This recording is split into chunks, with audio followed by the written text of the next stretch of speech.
साथियों नमस्कार। स्वागत है आपके अपने YouTube चैनल शिवाजी विनर्स में। आज हम पढ़ रहे हैं NCERT की बुक से क्लास 10th की साइंस के 3 पार्ट होते हैं, फिजिक्स, केमिस्ट्री और बायोलॉजी। तो केमिस्ट्री को और बायोलॉजी को हमने पढ़ लिया है और अब हम पढ़ रहे हैं फिजिक्स। तो ये चैप्टर नंबर 9 पे मिलेगा हमको। चैप्टर का नाम है प्रकाश का परावर्तन तथा अपवर्तन। तो आइए समझते हैं क्या होता है प्रकाश का परावर्तन तथा अपवर्तन।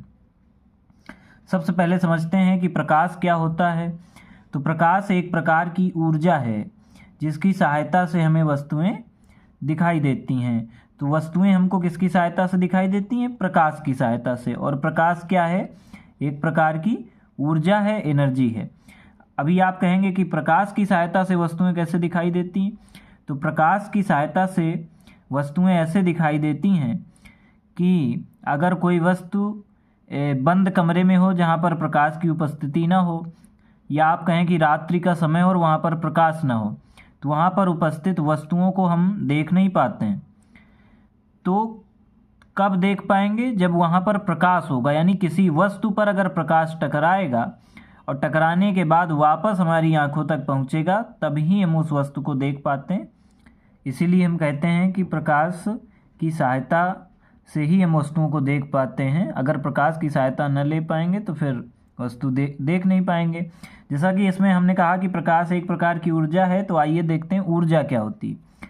जिसकी सहायता से हम कोई काम कर सकते हैं उसको ऊर्जा कहते हैं। जैसे आप कोई कार्य कर रहे हो, करते करते थक गए, तो आप कहेंगे ऊर्जा समाप्त हो चुकी है ना।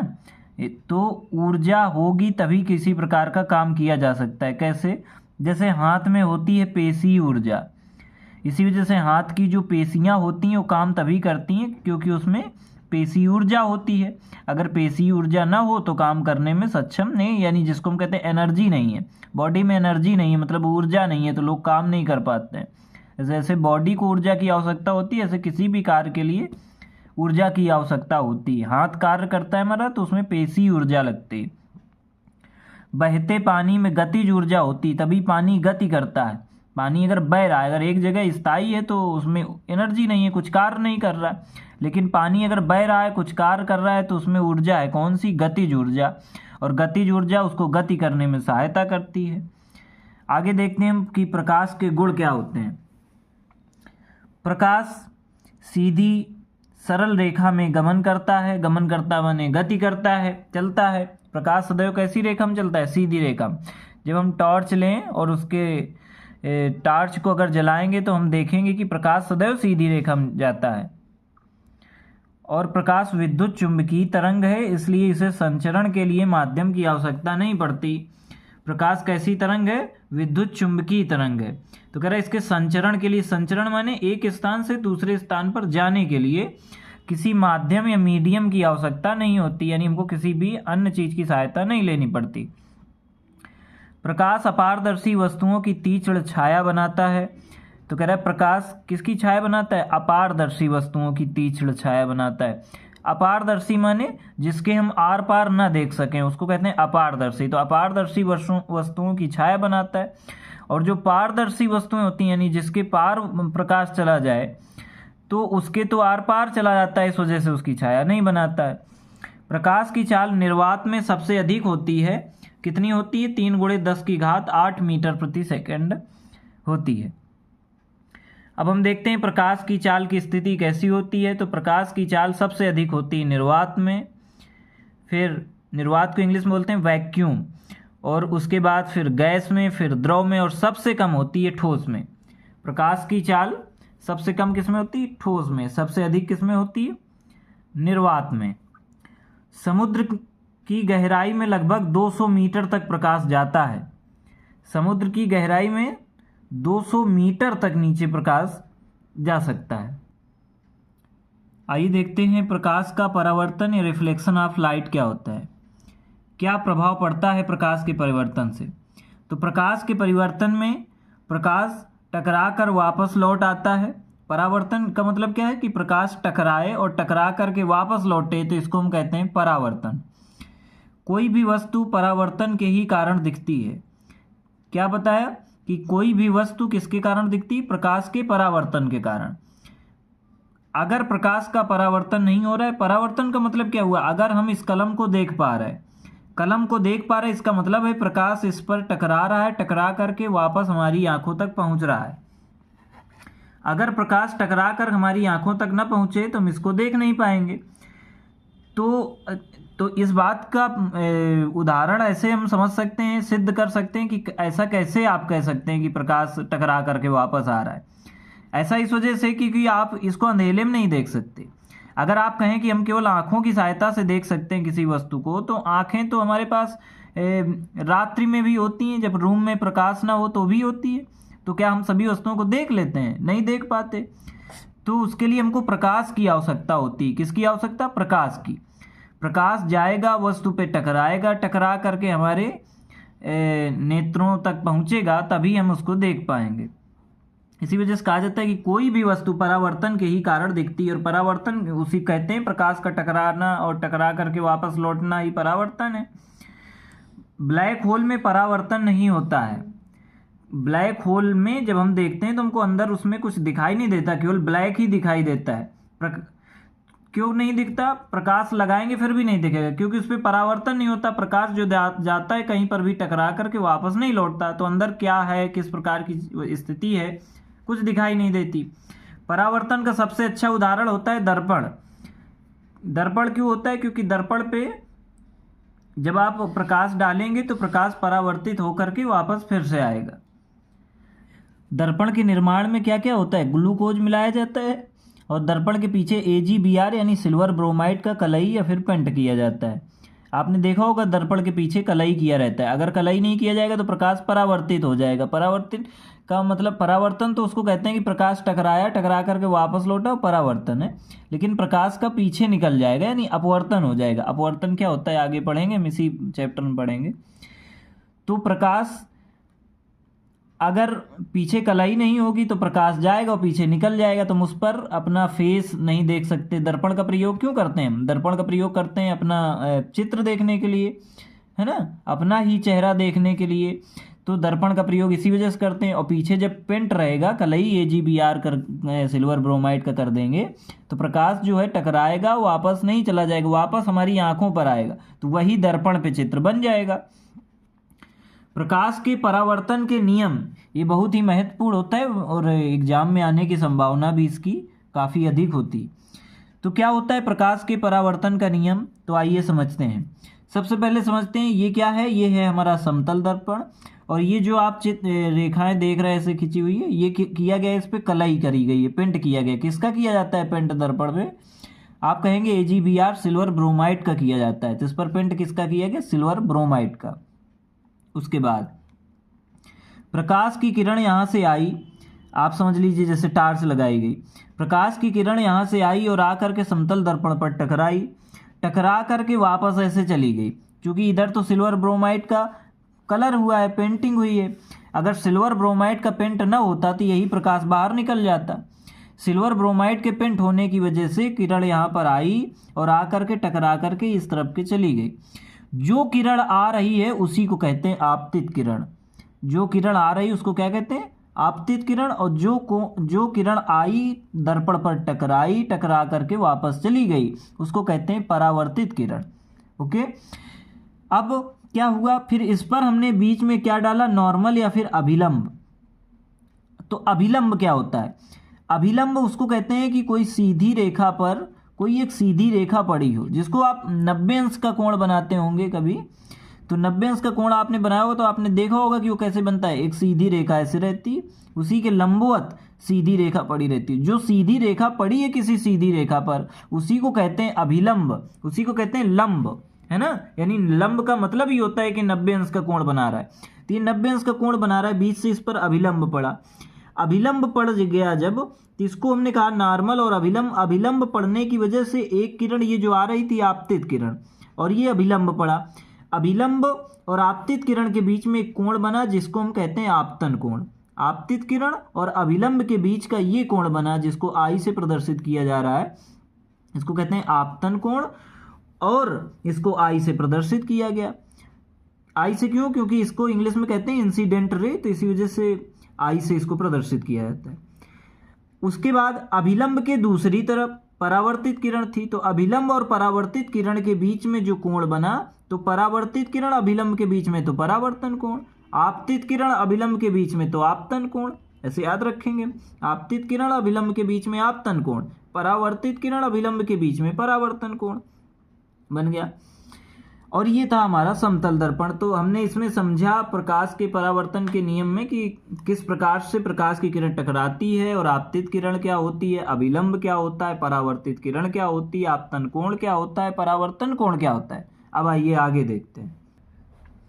कोण को हमेशा अभिलंब से मापते हैं, कि हमने देखा देखी कि आ रही थी किरण तो आपतित किरण और बीच में अभिलंब था, तो अभिलंब और आपतित किरण के बीच में जो कोण बना, तो कह रहे कोण को हमेशा अभिलंब से मापते हैं, है ना, यानी अभिलंब से देखते हैं। जैसे कोण आई को, कोण आर को, आपतन कोण को, परावर्तन कोण को, अभी अभी बिल्कुल चित्र में हमने पढ़ के आए हैं। आपतन कोण परावर्तन कोण के कैसा होता है, बराबर होता है। आपतित किरण दर्पण के आपतन बिंदु पर अभिलंब तथा परावर्तित किरण सभी एक ही तल में होते हैं, इसीलिए प्रतिबिंब बनता है। कह रहा है आपतित किरण दर्पण के आपतन बिंदु पर अभिलंब, आपतित किरण और दर्पण के आपतन बिंदु पर जहां से किरण आती है, तो आपतन बिंदु पर अभिलंब, जो अभिलंब पड़ा है, आपतित किरण ऐसे आई थी फिर अभिलंब पड़ा था, तो आपतित किरण का जो बिंदु जो टच हुआ अभिलंब से, उसको हमने कहा अभिलंब, अभिलंब बिंदु उसको कहते हैं। तथा परावर्तित किरण, जो किरण दोबारा से टकरा करके चली गई, वो हो गई परावर्तित किरण। सभी कैसा होता है, सभी एक ही तल में होता है, तभी समतल दर्पण बनाया था। समतल दर्पण सीधा होता है, समतल होता है, तो सभी कैसे तरफ एक ही तल पर होता है, तभी क्या बन पाता है, प्रतिबिंब बन पाता है। आइए न्यूमेरिकल या क्वेश्चन करके देखते हैं परावर्तित और आपतित किरण पर भी। तो हमारा प्रश्न कुछ इस प्रकार का है कि एक किरण समतल दर्पण के तल से 50 डिग्री का कोण बनाती है, तो कोण आर का मान बताइए।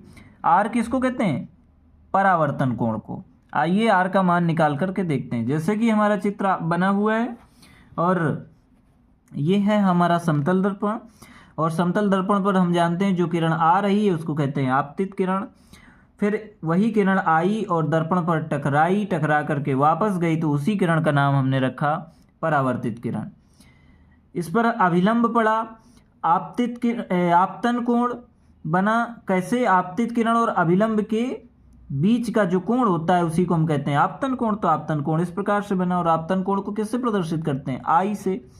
परावर्तित किरण है ये, और ये अभिलंब है। परावर्तित किरण और अभिलंब के बीच में जो कोण बना उसको हमने कहा परावर्तन कोण। इसको प्रदर्शित किया किससे, आर से, और इसी आर का मान हमको बताना है।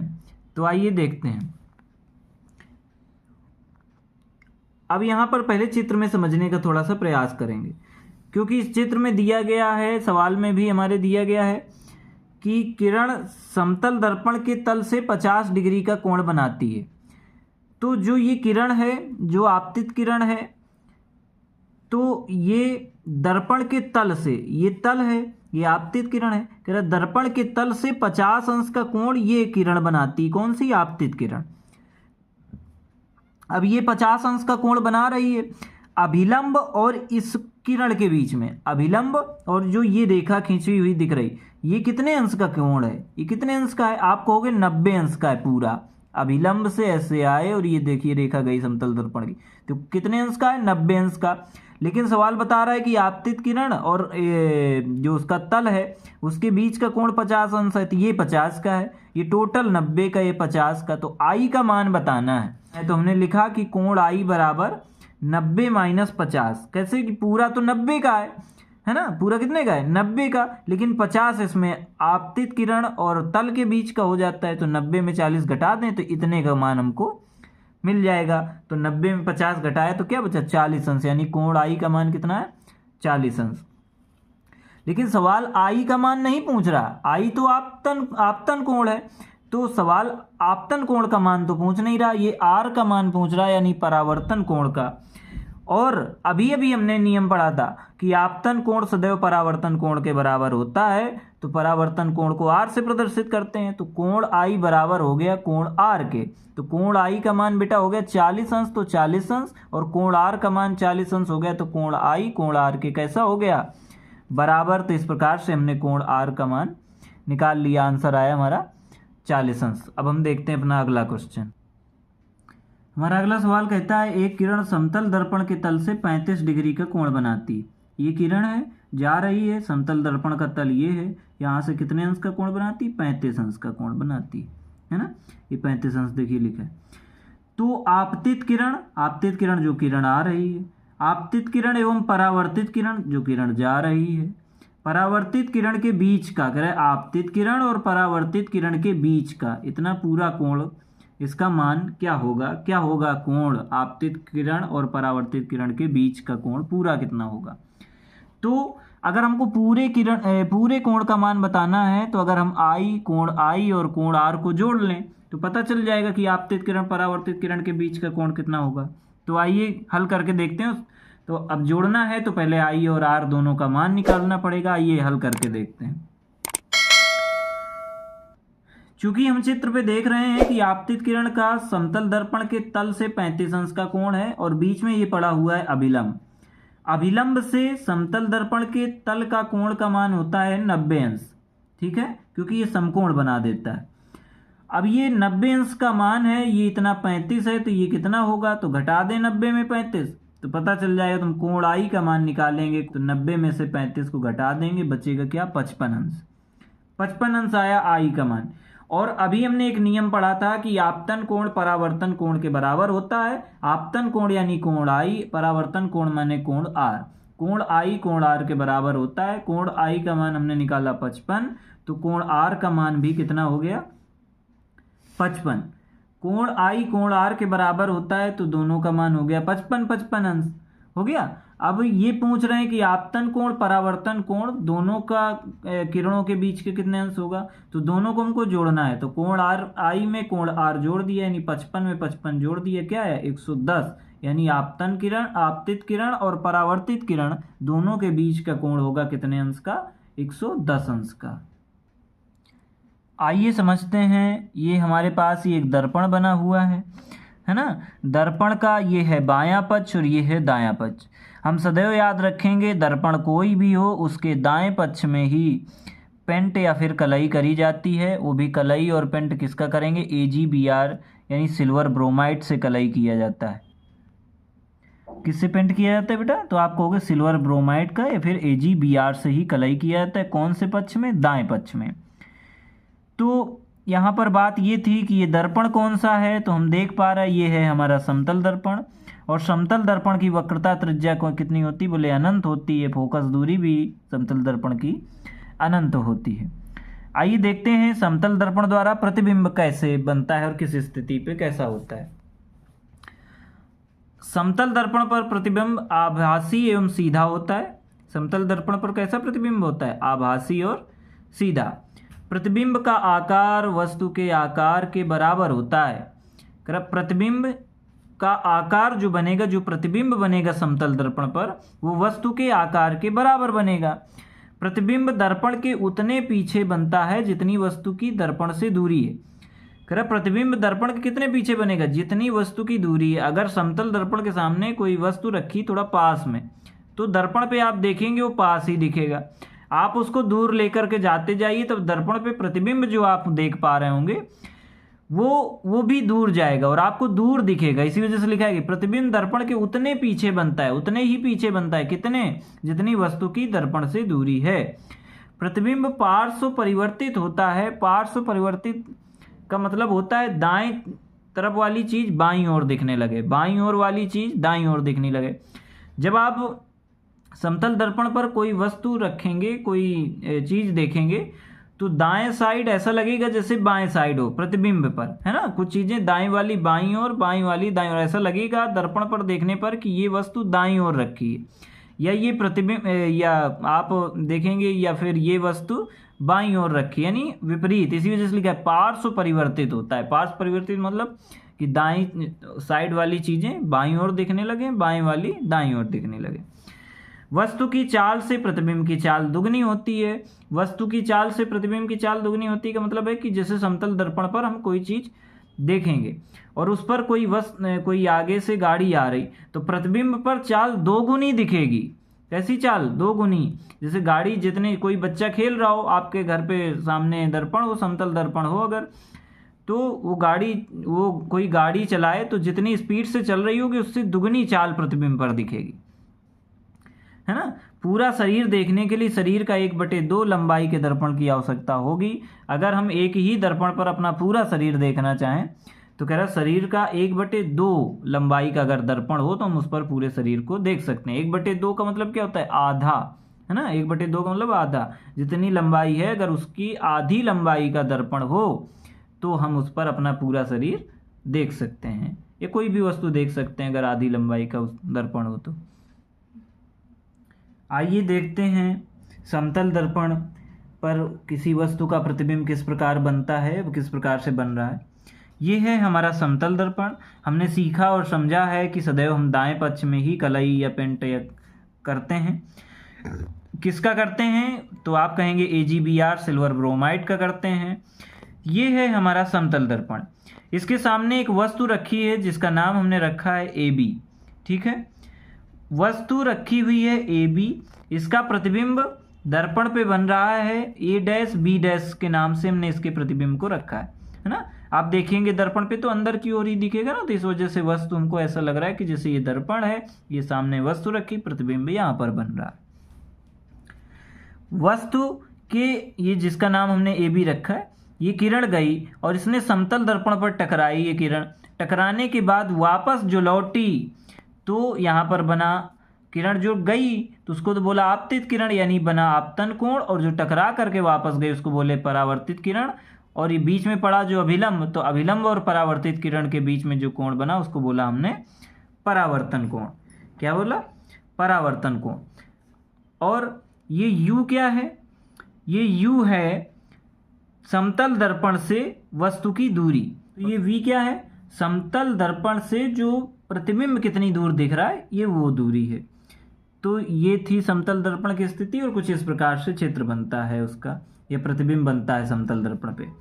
अब हम समझेंगे कि गोलीय दर्पण क्या होता है। गोलीय दर्पण का परावर्तक तल अंदर की ओर या बाहर की ओर वक्रित होता है।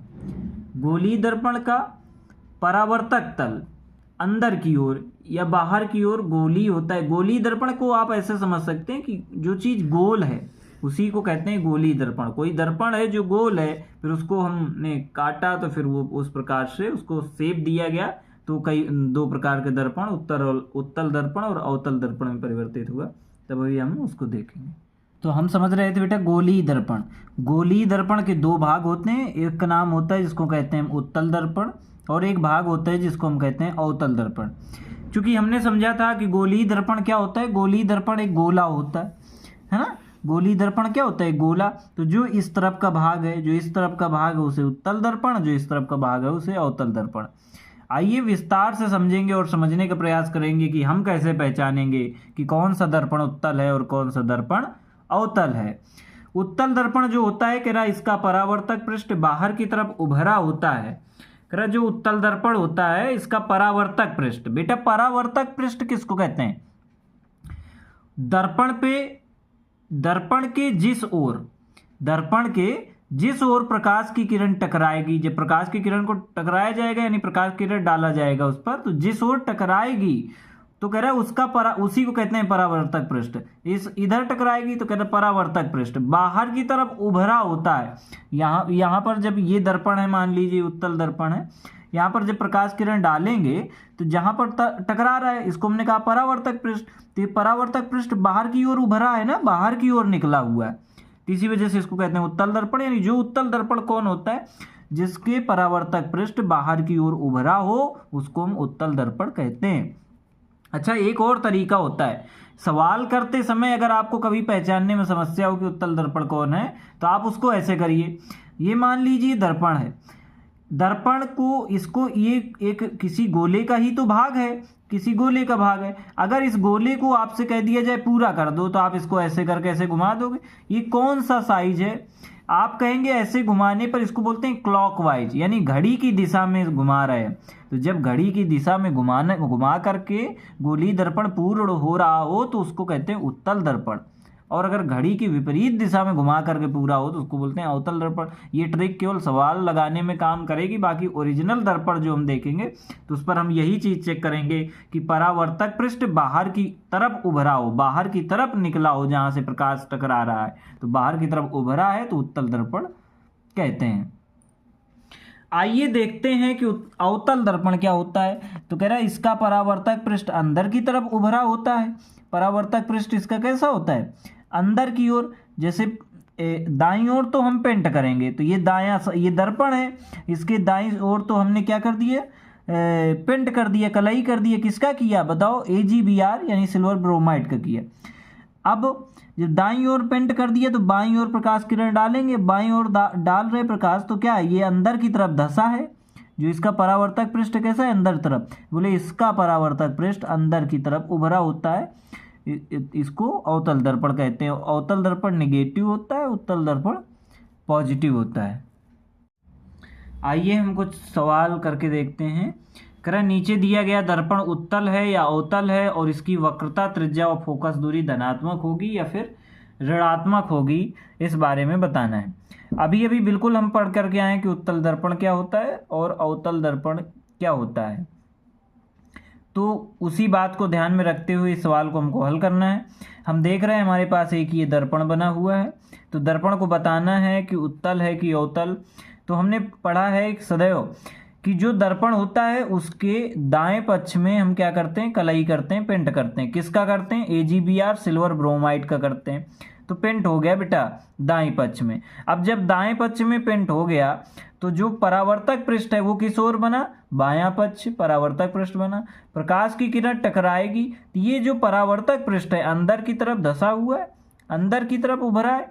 जब ये अंदर की तरफ धसा है तो इसी को हम कहते हैं क्या? अवतल दर्पण। तो इसका दर्पण का नाम हो गया हमारा अवतल दर्पण। और इसमें बताना है कि वक्रता, त्रिज्या व फोकस दूरी धनात्मक होगी, ऋणात्मक होगी। तो जो अवतल दर्पण होता है उसकी वक्रता, त्रिज्या और फोकस दूरी कैसी होती है? ऋणात्मक यानी निगेटिव होती है। तुमने ये लिखा ऋणात्मक और ये है निगेटिव। ये दर्पण कैसा है? इस दर्पण के भी दाएं पक्ष में हमने कलई या पेंट कर दिया। किसका किया? AgBr का किया। और दाईं ओर बना इसका परावर्तक पृष्ठ। परावर्तक पृष्ठ इसका बाहर की ओर उभरा है, तो जिस दर्पण का परावर्तक पृष्ठ बाहर की ओर उभरा उसको कहते हैं उत्तल दर्पण। तो नाम हो गया इसका उत्तल दर्पण। और उत्तल दर्पण की वक्रता, त्रिज्या और फोकस दूरी कैसी होती है? धनात्मक या फिर पॉजिटिव होती है।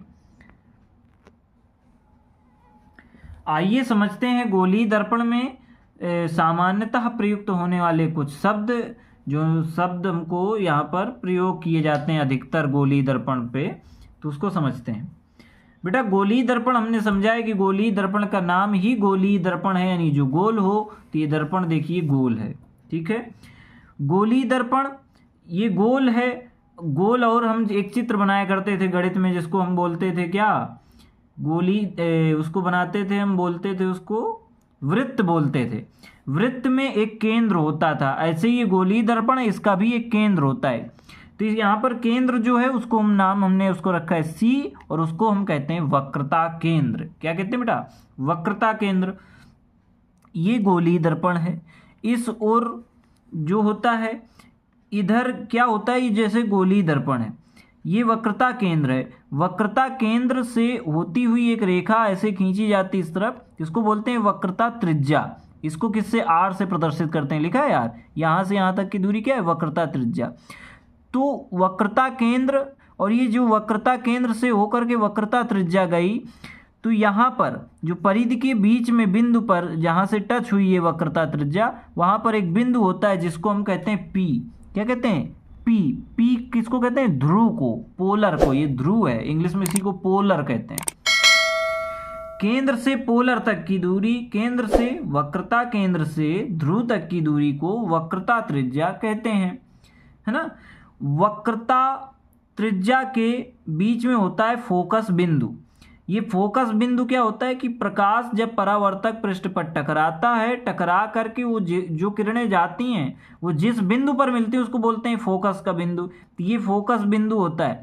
फोकस बिंदु कहाँ होता है? वक्रता त्रिज्या के बीच में होता है। वक्रता त्रिज्या और पोलर यानी ध्रुव के बीच की दूरी को हम क्या कहते हैं? स्मॉल f से प्रदर्शित करते हैं और इसको कहते हैं फोकस दूरी। तो इतना हमने समझा।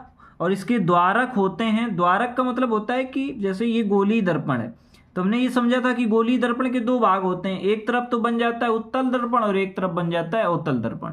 तो गोलीय दर्पण के जिस बिंदु से टकरा करके यानी केंद्र से होता हुआ जो बिंदु, ऊपर वाले बिंदु, नीचे वाले बिंदु, ऊपर और नीचे ये दोनों बिंदुओं का जो नाम होता है उसी कहते हैं द्वारक। जैसे यहाँ पर हमने नाम रखा m और यहाँ पर रखा n, तो ये m n क्या है?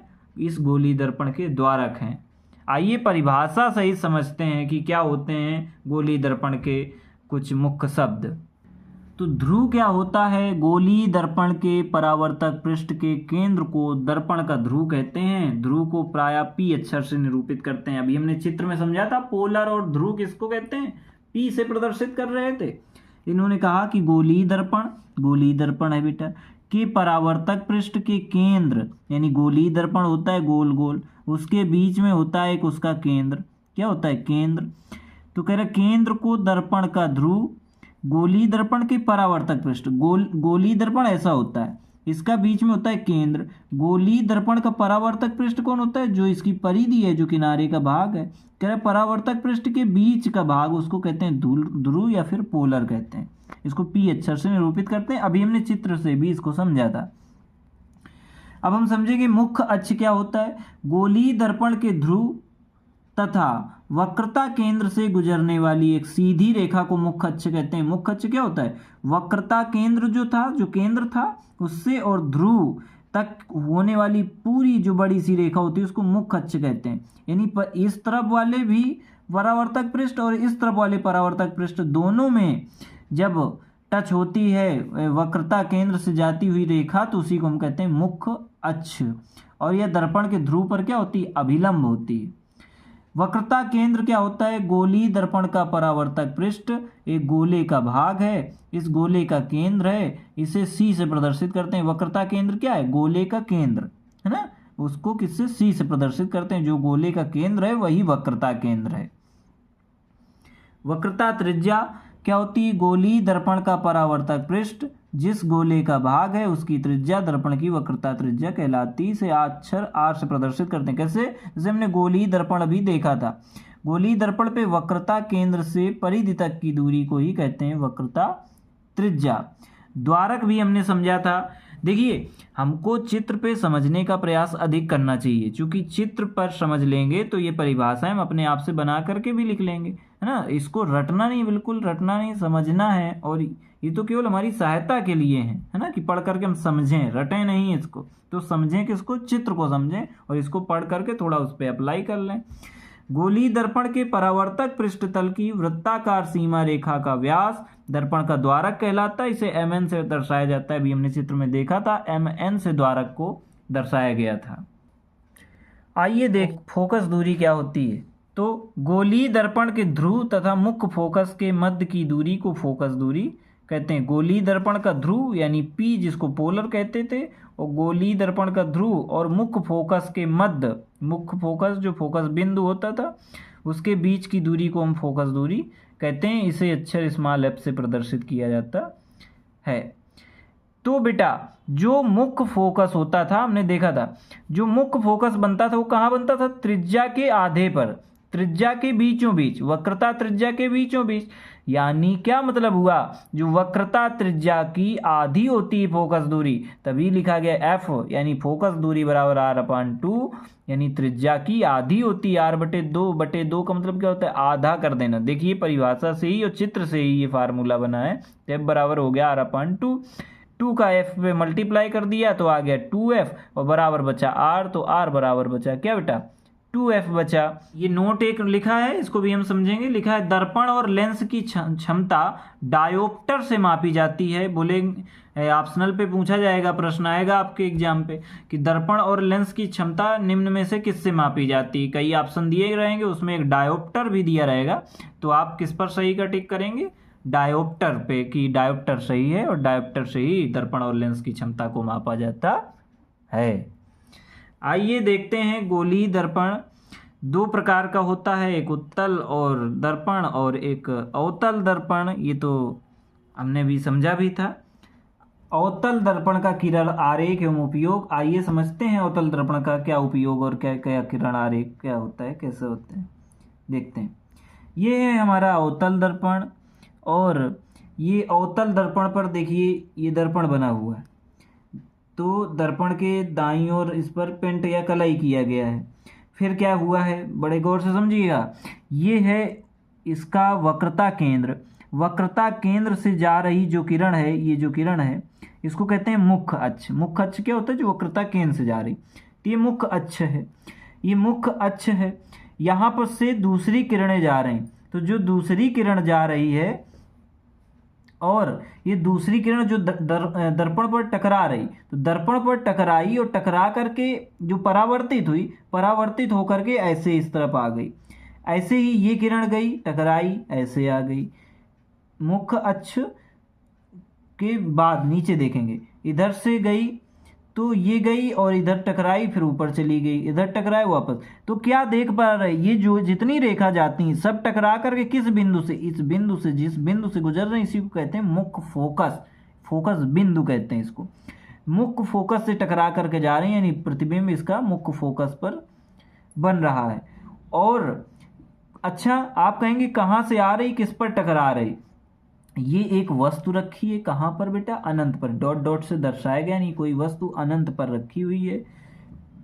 तो वस्तु दर्पण पर तभी दिखती है जब उससे किरणें टकरा करके दर्पण पर टकराएं, और दर्पण पर टकराने के बाद फिर वे आपस में मिल करके क्या बनाती हैं? प्रतिबिंब बनाती हैं।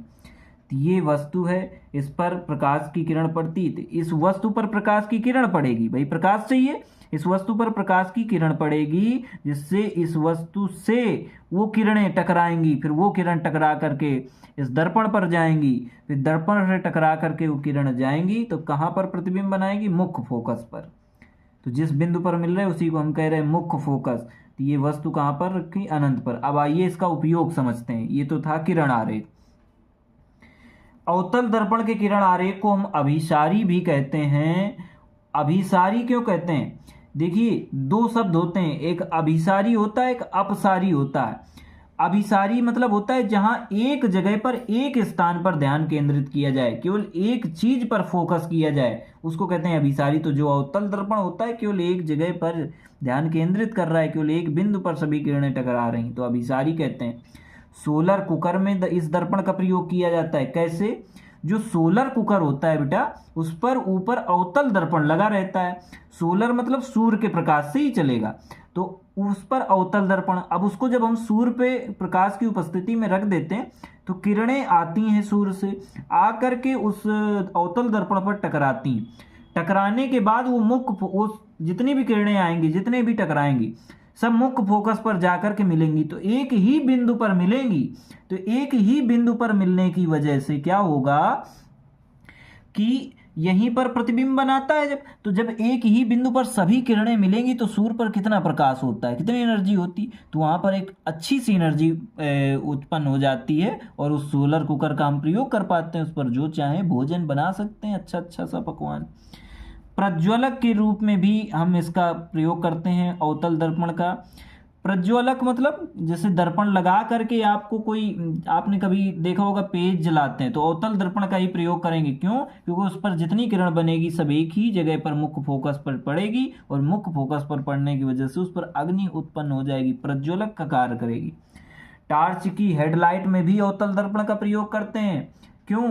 क्योंकि जब एक ही बिंदु से प्रकाश बटता नहीं, जितनी किरण पड़ती हैं सभी किरण एक ही बिंदु से टकरा करके बाहर निकलती हैं, तो बाहर निकलने की वजह से प्रकाश वो दूर तक जाएगा, है ना, एक सीधी रेखा में हमको प्रकाश नजर आएगा। दांतों का डॉक्टर भी इसका प्रयोग करता है। दांतों का डॉक्टर कैसे प्रयोग करता है? जैसे दांतों पे उसको किसी प्रकार की समस्या है तो उसको दिख नहीं रहा है ना, तो जब डॉक्टर को दिख नहीं रहा है तो वो क्या करता है, एक अवतल दर्पण लिए रहता है, लेंस लिए रहता है, दर्पण लिए रहता है, उसको मुंह पे लगाता है, उससे अंदर की चीजों को बड़े बड़े रूप में देख पाता है कि क्या समस्या चल रही है। इस प्रकार से दांतों का डॉक्टर। और दाढ़ी बनाने में भी अवतल दर्पण का प्रयोग किया जाता है। उत्तल दर्पण का किरण आरेख एवं उपयोग, तो बेटा ये है हमारा उत्तल दर्पण, ये है वक्रता केंद्र, यहाँ से वक्रता केंद्र से होती हुई जो रेखा जा रही है इसको कहते हैं मुख्य अक्ष। ये एक वस्तु है जो अनंत पर रखी हुई है, इसको हम अवतल दर्पण पर देखने का प्रयास कर रहे हैं।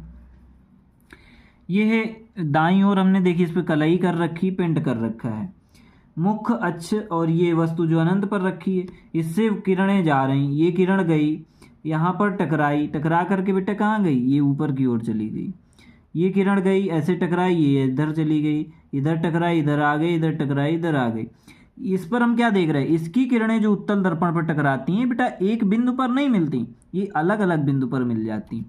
तो इसके प्रतिबिंब के बनने के लिए जो हम स्थिति को मापते हैं तो उसको हम क्या कहते हैं, इसको आगे की ओर इधर बढ़ा लेते हैं। भाई वैसे तो दर्पण पे इस तरफ नहीं बन पाएगा, किरणें कैसे जा पाएंगी, क्योंकि इधर तो हमने कलई कर रखी है GBR की, और इधर जाती भी नहीं, कलई ऊपर जाती।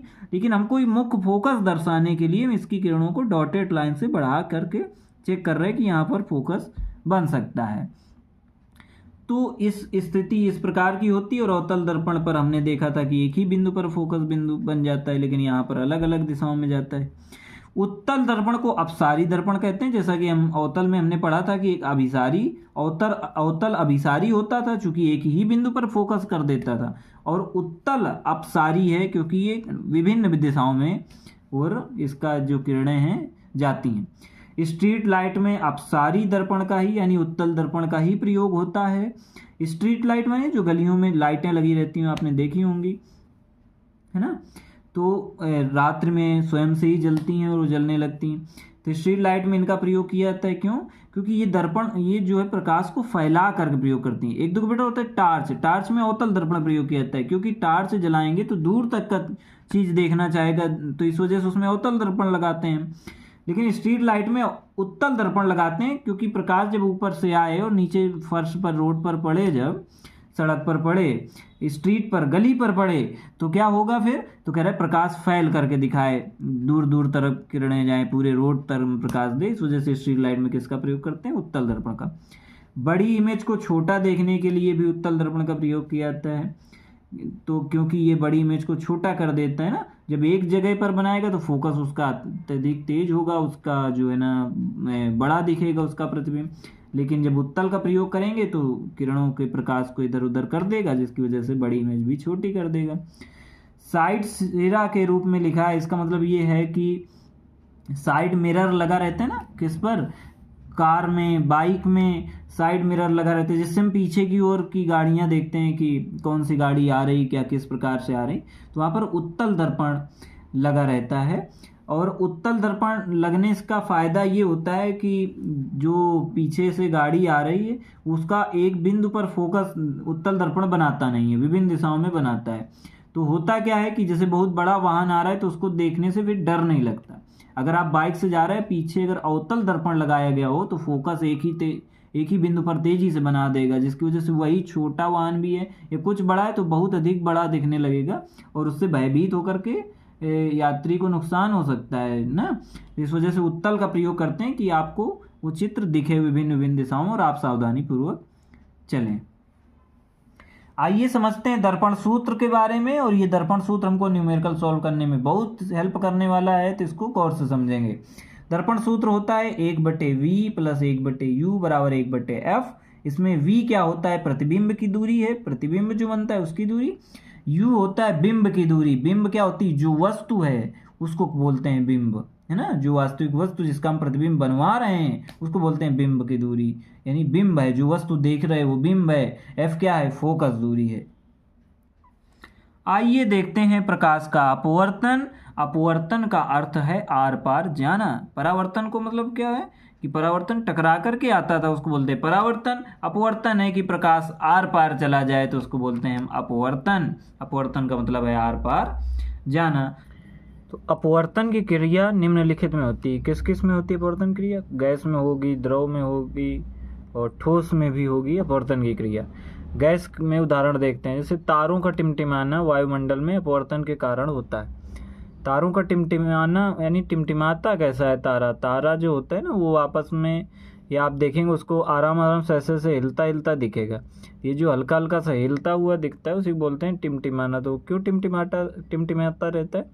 क्योंकि जब हम यहाँ से देख रहे हैं पृथ्वी से और जहाँ पर तारा है तो इतनी दूर में कई सारे धूल कण बीच में पड़ जाते हैं। तो धूल कण आपस में इधर उधर होते रहते हैं, तो उनको देखने पर ऐसा प्रतीत होता है तारों का टिमटिमाना। तो तारों का टिमटिमाना किसके कारण होता है? अपवर्तन के कारण होता है।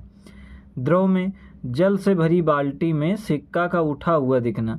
अगर हम किसी जल से भरी बाल्टी में सिक्का डालेंगे उसके बाद उसको देखेंगे साइड से तो उठा हुआ दिखेगा। साइड से का मतलब है कि अगर कांच की बाल्टी हो या कांच का बर्तन उस पर डालें और फिर नीचे से झांक करके देखें जिस पे आसपास से दिख जाए तो सिक्का उठा हुआ दिखेगा। एवं क्षण का टेढ़ा दिखना, क्षण, कलम, पेंसिल कुछ अगर इस प्रकार की चीज़ें डालें तो जितनी चीज़ अंदर डूबी हुई होगी पानी में तो वो कुछ टेढ़ी दिखेगी। आप चाहें तो ये एक्सपेरिमेंट घर पे कर सके देख सकते हैं। ठोस में लेंस में प्रकाश का अपवर्तन होता है। वो कैसे? जैसे चश्मा लगाते हैं तो उसमें लेंस ही लगा रहता है ना, तो प्रकाश अपवर्तित उसमें हो जाता है, आर पार हो जाता है। किसी प्रकार का चश्मा हो या अन्य किसी प्रकार के कांच की लेंस की चीज़ हो उससे। आइए अब हम देखते हैं क्या होता है सघन माध्यम। जिस माध्यम में प्रकाश की चाल कम हो उसे सघन माध्यम कहते हैं। जिस माध्यम में किसकी प्रकाश की चाल कम हो उसे सघन माध्यम कहते हैं। सघन मतलब क्या हुआ? जहाँ सघन का आप ऐसे समझ सकते हैं जैसे भीड़ में दौड़ लगाना मुश्किल होगा, है ना, और मैदान में आप दौड़ आसानी से लगा सकते हैं। तो क्यों? क्योंकि भीड़ में बहुत अधिक लोग हैं, तो इसी कहते हैं सघन माध्यम है। ऐसे प्रकाश के चलने के लिए जिस स्थान पर प्रकाश की चाल कम हो उसको सघन माध्यम कहते हैं। और इसके बाद होता है विरल माध्यम। जिस माध्यम में प्रकाश की चाल अधिक हो उसे विरल माध्यम कहते हैं। यानी कोई आसपास है नहीं, कोई रोकने वाला नहीं, तो आराम से मैदान खाली दौड़ लगाओ। ऐसे ही विरल माध्यम में प्रकाश की चाल अधिक होती है, सघन माध्यम प्रकाश की चाल कम होती है। आइए अपवर्तनांक पढ़ते हैं, किसका कितना अपवर्तनांक होता है। तो हीरा का अपवर्तनांक होता है 2.42, कांच का 1.5, पानी का 1.3, वायु का होता है 1.008, निर्वात का होता है 0 या फिर 0। प्रकाश की चाल अलग अलग माध्यमों में अलग अलग होती है। तो निर्वात में होती प्रकाश की चाल 3 × 10⁸ मीटर प्रति सेकंड। कांच में होती प्रकाश की चाल 2 × 10⁸ मीटर प्रति सेकंड। तारपीन तेल में होती 2.04 × 10⁸ मीटर प्रति सेकंड। जल में होती प्रकाश की चाल 2.25 × 10⁸ मीटर प्रति सेकंड। और रॉक सॉल्ट में होती 1.96 × 10⁸ मीटर प्रति सेकंड। जिसका अपवर्तनांक ज़्यादा होगा उसकी चमक ज़्यादा होगी, उसमें प्रकाश की चाल धीमी होगी। कह रहे जिसका अपवर्तनांक ज़्यादा होगा उसकी चमक ज़्यादा होगी। यानी कि हम किसी के अपवर्तनांक से पता चल सकता है कि अधिक चमक होगी कि नहीं होगी। तो अपवर्तनांक ज़्यादा तो चमक ज़्यादा, और चमक ज़्यादा तो फिर प्रकाश की चाल कम हो जाएगी क्योंकि वो सघन माध्यम हो जाएगा। जिसका अपवर्तनांक कम होगा उसका चमक कम होगी, उसमें प्रकाश की चाल कैसी होगी? ज़्यादा होगी, है ना। इसी का विपरीत लिखा है। अवतल दर्पण द्वारा प्रतिबिंब का बनना। जब वस्तु अनंत पर हो तो प्रतिबिंब कैसा बनेगा?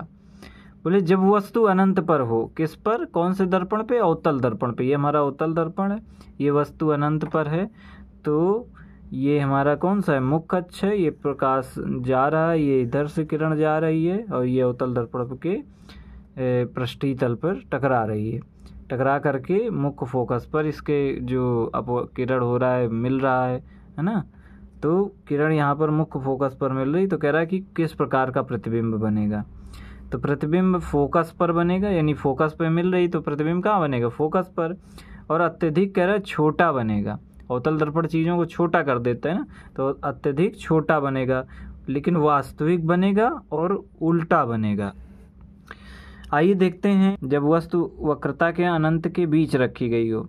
इससे पहले जो हमने देखा अनंत पर थी वस्तु, लेकिन यहाँ पर वक्रता केंद्र यानी C है ना, और अनंत यहाँ पर आ रहा है, लेकिन कह रहा है वक्रता केंद्र और अनंत के बीच में रखी गई हो तो क्या होता है। अवतल दर्पण में तो क्या होता है कि जैसे वस्तु रखी हुई है तो ये मुख्य अक्ष है, प्रकाश की किरण ऐसे टकराई जो यहाँ पे गई ऐसे मिल गई, प्रकाश किरण जो यहाँ पर गई यहाँ से टकराई तो ये जहाँ से जिस मार्ग से गई उसी मार्ग पे वापस आ गई। तो प्रकाश किरण कहाँ पे मिला, यहाँ पर, कहाँ, सेंटर यानी वक्रता केंद्र, और F यानी फोकस बिंदु या मुख्य फोकस के बीच में बना। ये बन रहा है प्रतिबिंब A डैश B डैश, भाई AB नाम की वस्तु है, A डैश B डैश के इसका प्रतिबिंब बन रहा है, नीचे बन रहा है यानी उल्टा बन रहा है। तो प्रतिबिंब कहाँ बनेगा, वक्रता केंद्र एवं फोकस दूरी, फोकस के बीच बनेगा। वक्रता केंद्र ये है, फोकस ये इसके बीच में बन रहा है। कैसा बनेगा, छोटा बनेगा, वास्तविक बनेगा, लेकिन कैसा बनेगा, उल्टा, नीचे की ओर बन रहा है यानी उल्टा बनेगा। जब वस्तु वक्रता केंद्र पर हो तो प्रतिबिंब कैसा और कहाँ बनेगा। ये हमारा अवतल दर्पण है, ये मुख्य फोकस है जो पोलर से जा कर के मिलेगा। इधर ये वस्तु रखी है, कहाँ पर रखी है, वक्रता केंद्र पर रखी है। वक्रता केंद्र यही है C, वक्रता केंद्र कोई सी, यहीं पर देखिए वस्तु रखी AB, ये रखा है, नाम रखा है ना, ये रखा है। इस प्रकार से ये वस्तु की जब किरण यहाँ से वस्तु से टकरा कर यहाँ पृष्ठीय तल से टकराई तो इसकी किरण परावर्तित होकर के इधर आ गई, इधर आई, ये परावर्तित होकर के इस तरफ चली गई, ये यहाँ से परावर्तित गई, ये यहाँ पर मिली, यानी प्रतिबिंब यहाँ कहीं बन रहा है। तो प्रतिबिंब नीचे की ओर बन रहा है, मतलब प्रतिबिंब कैसा बन रहा है, उल्टा बन रहा है। कहाँ बन रहा है, वक्रता केंद्र पर ही बन रहा है, नीचे की ओर वस्तु रखी वक्रता के केंद्र पर ही, ऊपर की ओर। तो प्रतिबिंब कैसा बनेगा, वक्रता केंद्र पर बनेगा, देखो बन रहा है वक्रता केंद्र पर। और आकार कैसा, समान आकार का, जितने आकार वास्तविक वस्तु की होगी उतना ही प्रतिबिंब का दिखेगा। और वास्तविक बनेगा लेकिन उल्टा बनेगा, नीचे की ओर बनेगा। आइए देखते हैं अपनी नेक्स्ट स्थिति।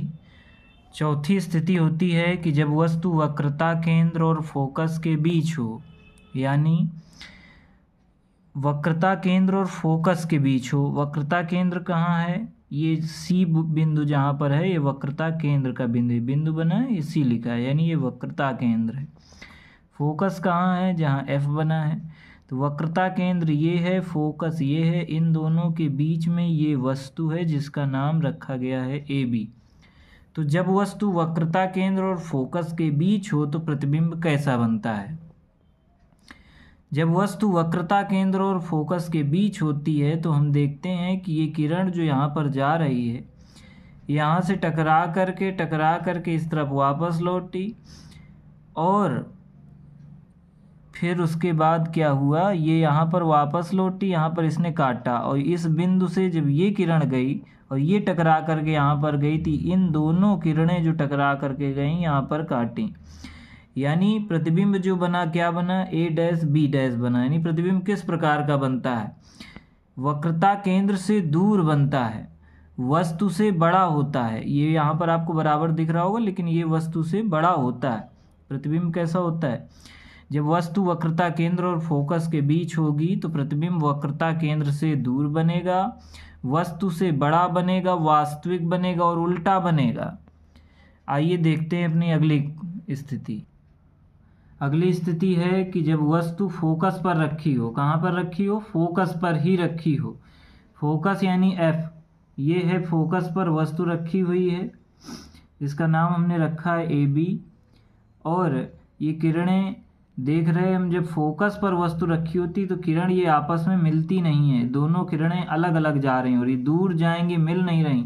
तो प्रतिबिंब कहाँ बनेगा, अनंत पर, मिलती हुई नहीं दिख रही, बोले बहुत आगे जाएंगी तो कभी मिलेंगी, तो प्रतिबिंब इसी कहते हैं अनंत पर बनेगी। कितना बड़ा बनेगा, अत्यधिक बड़ा बनेगा, बहुत बड़ा बनेगा, वास्तविक बनेगा और उल्टा प्रतिबिंब बनेगा। कब, जब वस्तु फोकस पर रखी होगी तो अनंत पर अत्यधिक बड़ा, वास्तविक और उल्टा प्रतिबिंब बनेगा। आइए देखते हैं अपनी अगली स्थिति। अगली यानी 6 नंबर की स्थिति कहती है कि जब वस्तु फोकस और ध्रुव के बीच हो।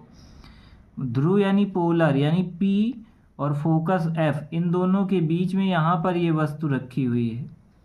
तो जब वस्तु फोकस और ध्रुव के बीच होगी तो प्रतिबिंब कैसा बनेगा, तो तो बोले प्रतिबिंब ये मिलता नहीं है, ये प्रतिबिंब मिलता नहीं है। मिलता नहीं है तो हम इसको आभासी रूप से यानी डॉटेड करके मिलाते हैं, कि अंदाज़ा लगाते हैं कि ये किरण ऐसे जा रही थी, यहाँ कहीं मिल रहा होगा, तभी हम कहते हैं कि ये प्रतिबिंब कहाँ बनेगा, दर्पण के पीछे बनेगा। और आप बड़ा होगा, आभासी एवं सीधा होगा। कब होगा, जब वस्तु फोकस और ध्रुव के बीच होगी। तो आइए एक नोट देखते हैं जिसमें लिखा है कि जब विरल माध्यम से सघन माध्यम में प्रकाश की किरण जाती है तो अभिलंब की ओर झुक जाती है। यानी कि जब प्रकाश की किरण चले और विरल माध्यम से होते हुए सघन माध्यम में जाए, तो ये जो प्रकाश की किरण जा रही, जिसको ऐसे सीधे जाना चाहिए, डॉटेड लाइंस लिखा है कि सीधी रेखा ऐसे जाएगी, तो ये अभिलंब डला है, अभिलंब की ओर झुक जाती, यानी इस तरफ को झुक जाती। ये देखिए जो रेखा ऐसे सीधी जानी चाहिए, झुक करके इधर आ जाएगी। तो क्या हुआ, जब प्रकाश विरल माध्यम से सघन माध्यम में जाता है तो जो किरण होती है वो अभिलंब की ओर झुक जाती है।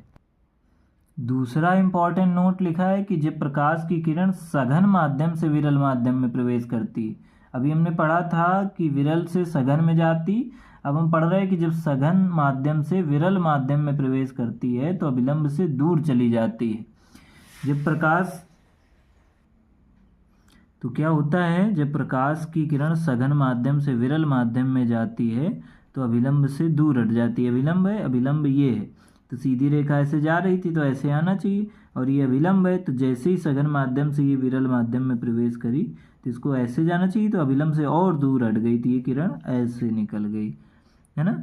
और उसके बाद अपवर्तनांक क्या होता है, अपवर्तनांक में हम स्नेल का नियम पढ़ते हैं। स्नेल का नियम कहता है mu is equal to the sine I upon sine R, ये स्नेल का नियम होता है, बहुत इंपॉर्टेंट है, पेपर में आता है। स्नेल का नियम क्या होता है, तो हम केवल अगर फार्मूला लिख देंगे तो पूरे मार्क्स पाएंगे। लिखा है म्यू, इसको यू नहीं बोलते, इसको बोलते हैं म्यू।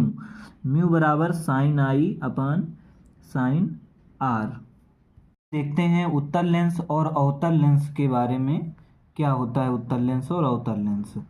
उत्तल लेंस होता है या किनारों की अपेक्षा बीच में मोटा होता है। उत्तल लेंस ये बना है, जैसा कह रहा है किनारों की अपेक्षा, किनारों की अपेक्षा यानी किनारों की तुलना में बीच में कैसा होता है, मोटा। देखिए बीच में मोटा बना हुआ, ये मोटा है, इस तरफ का भाग किनारे का कैसा है, पतला। इसे अभिसारी लेंस भी कहते हैं, और उत्तल लेंस को दूसरे नाम से भी जानते हैं, जिसको कहते हैं अभिसारी लेंस। अवतल दर्पण क्या होता है, या बीच की अपेक्षा किनारों से मोटा होता है, बीच में पतला होता है। देखिए बीच में पतला हो गया और पास पास हो गई ये रेखाएं, और किनारों में कैसा होता है, मोटा। अवतल लेंस किनारों में मोटा होता है, उत्तल लेंस बीच में मोटा होता है, ऐसे आप कह सकते हैं। और अवतल लेंस का दूसरा नाम हम कहते हैं अपसारी लेंस है। और इसके साथ ही एक होता है लेंस सूत्र। क्या होता है लेंस सूत्र, आइए देखते हैं। लेंस सूत्र हमको न्यूमेरिकल लगाने में बहुत काम देता है। हम लेंस सूत्र देखेंगे क्या होता है, 1/v बराबर 1/v माइनस 1/u बराबर 1/f, ये होता है हमारा लेंस सूत्र। और ये चैप्टर बहुत ही महत्वपूर्ण है। आपको अगर वीडियो अच्छा लगा हो तो लाइक कमेंट शेयर सब्सक्राइब जरूर करें। धन्यवाद।